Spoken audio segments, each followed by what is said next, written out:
There is growing tension inside the opposition coalition as fresh debates over power rotation and presidential ambition begin to shake the foundation of the ADC alliance ahead of the 2027 elections.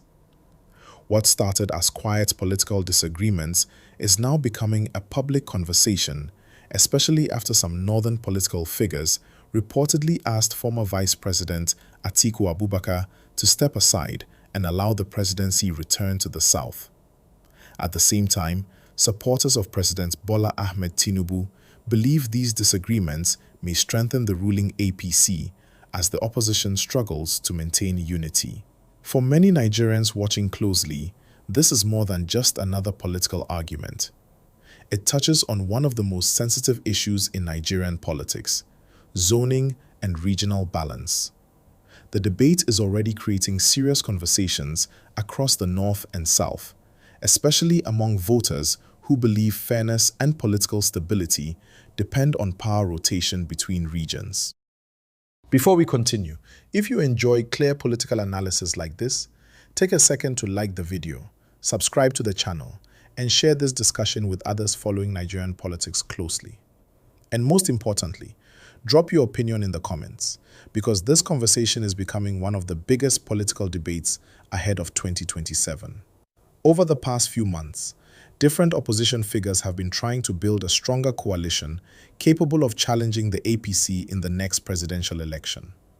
Reports and political meetings involving members of the ADC and other opposition groups have increased speculation that several influential politicians are preparing for a major political battle in 2027.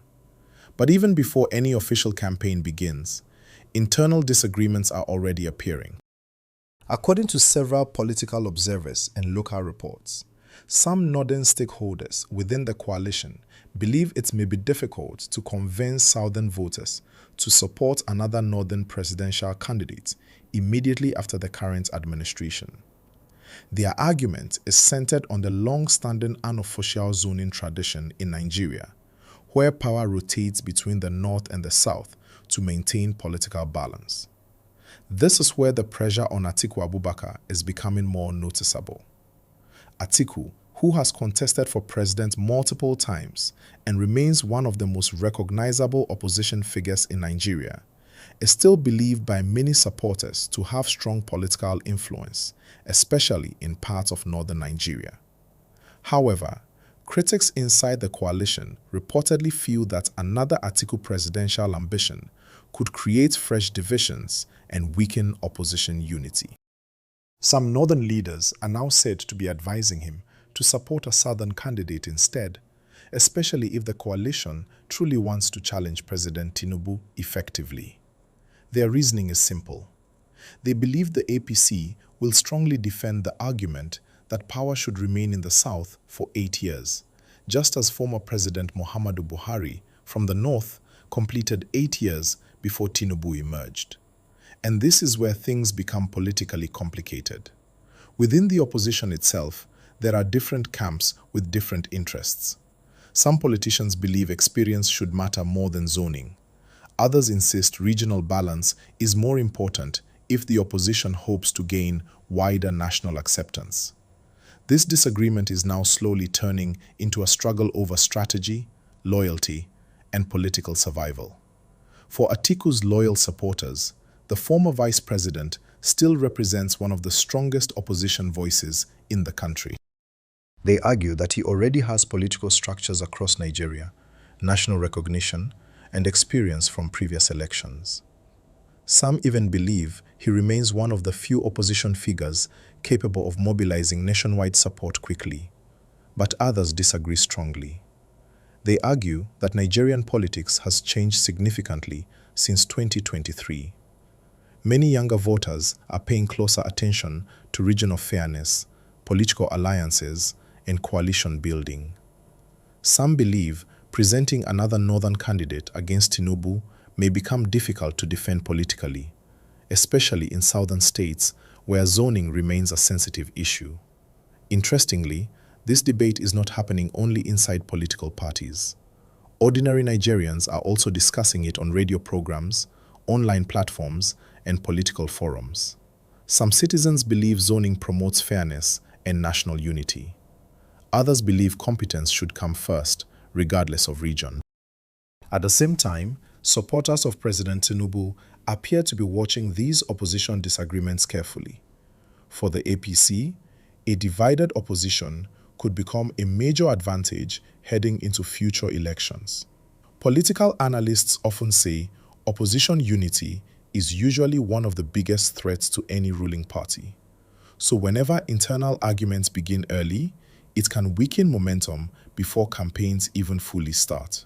Some APC supporters now claim the opposition coalition may struggle to agree on a single candidate if zoning disagreements continue. They point to previous political alliances in Nigeria that collapsed because of leadership struggles and conflicting ambitions. Still, opposition figures continue to insist that discussions are ongoing and no final decisions have been made. Several politicians within the coalition reportedly believe there is still enough time to negotiate internally and avoid a major split.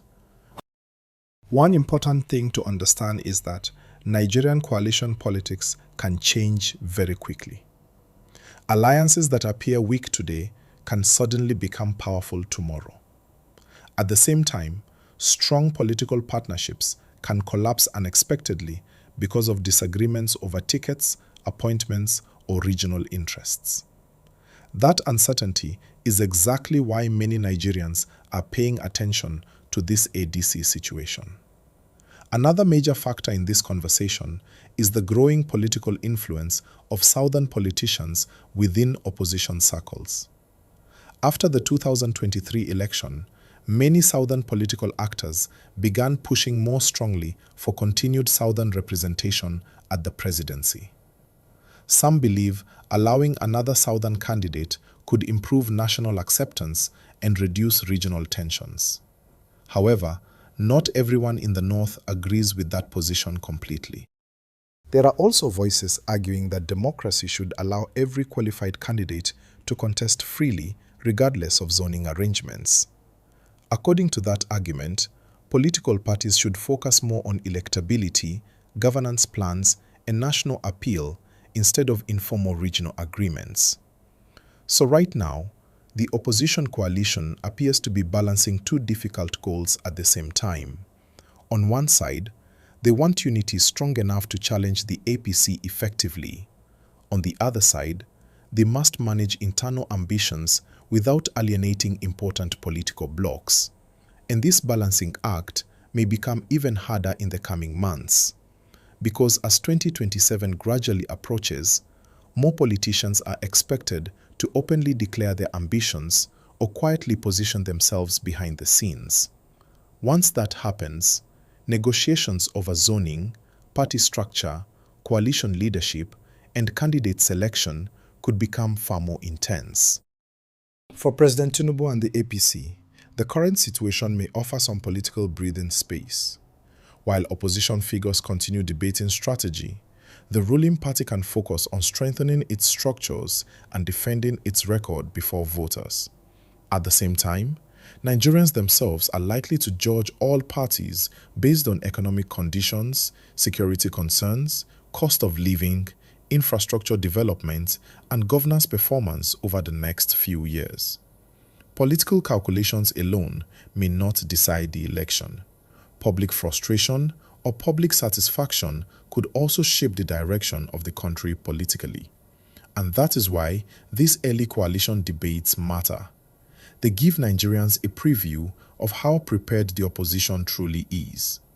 Can different political interests work together long enough to build a united front? Can powerful politicians sacrifice personal ambition for coalition stability? Or will internal disagreements weaken the alliance before the real campaign season even begins? These are the questions many political observers are asking now. Another interesting part of this conversation is how carefully many politicians are choosing their words publicly. Very few major figures want to appear openly confrontational at this stage.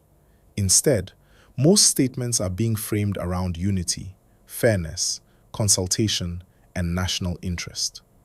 Behind closed doors, however, reports suggest negotiations are becoming increasingly serious.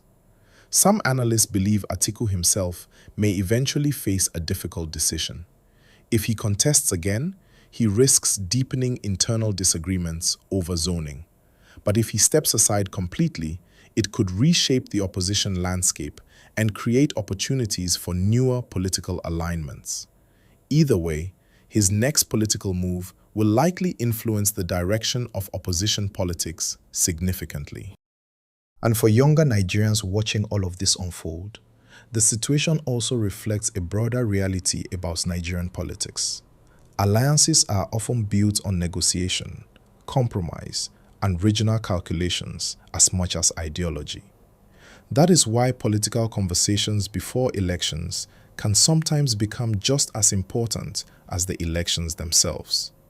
Now, despite the growing tension, it is still too early to conclude that the coalition is collapsing. Nigerian politics has a history of dramatic reconciliations and unexpected partnerships. Politicians who disagree today sometimes work together tomorrow if interests align properly. So while reports of disagreements inside ADC and among opposition figures continue to make headlines, the final political picture for 2027 is still far from settled. What is clear, however, is that the zoning debate is returning strongly into national discussion once again. And whether Nigerians support zoning or not, it remains one of the most powerful forces shaping political calculations across the country. As more meetings, negotiations, and political consultations continue behind the scenes, Nigerians will be watching carefully to see whether the opposition can overcome these internal disagreements or whether the APC will benefit from another divided opposition landscape. And this is where I want to hear from you. Do you think the opposition should support a southern candidate in 2027, or should competence matter more than zoning? And do you believe Atiku should step aside for coalition unity or remain in the race if he chooses to contest? Share your thoughts in the comments below. Don't forget to like the video, subscribe to the channel, and share this discussion with others following Nigeria's political future. Stay informed, stay engaged, and we'll continue bringing you balanced conversations on the stories shaping the country.